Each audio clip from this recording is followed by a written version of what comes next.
High বন্ধুরা, এসে এখন দিল্লি কলসি বাবার মাজারে। এখানে এসে দেখলাম সব গাছে বাবার কলসি টাঙানো আছে। প্রত্যেক গাছে প্রায় কলসি টাঙানো আছে। এখানে এসে শুনলাম যে এই কলসি গাছে টেঙে যে যা মানত করে পুরো হয়ে যায় তার। এখন আস্তে আস্তে ওপরের দিকে গেলাম। যাওয়ার পরে দেখলাম এখানে একটা অজুখানা আছে। এখানে সবাই অজু করছে।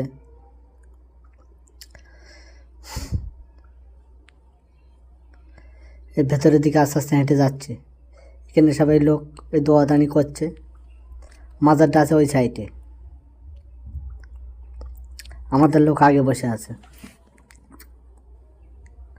আমাদের লোক এই দোয়াদানি করছে। এই যে আমি একটু লাস্টে আসলাম, এসে মোবাইলটা বন্ধ করে ফের দোয়া করতে লেগে গেলাম। এখানে এসে বসলাম, বসে মোবাইলটা বন্ধ করলাম। করে দোয়াদানি করার পরে উঠলাম। সব উঠে এবার ওখানে একটা দান বাক্স আছে, দান বাক্স সবাই পয়সা করে দেবে। সবাই পয়সা দিচ্ছে। আমি একটু ঘুরে ঘুরে দেখলাম। মাজারের সামনে যাবো তো মাজারে লোক বসে দোয়া করছে বলে সামনে যেতে পারবে না।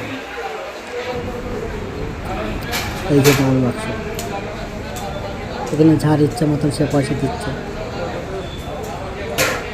আস্তে আস্তে ফাঁকায় আসলাম।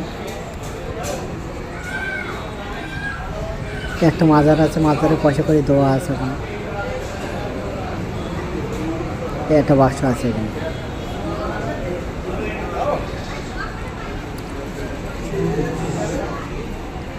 আমি এখন লাভছি। লাভার পথে দেখলাম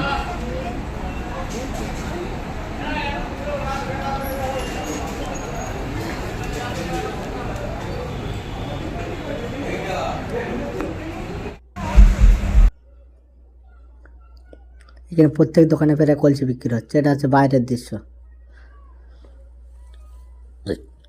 বাইরেও একটা দান বাক্স আছে।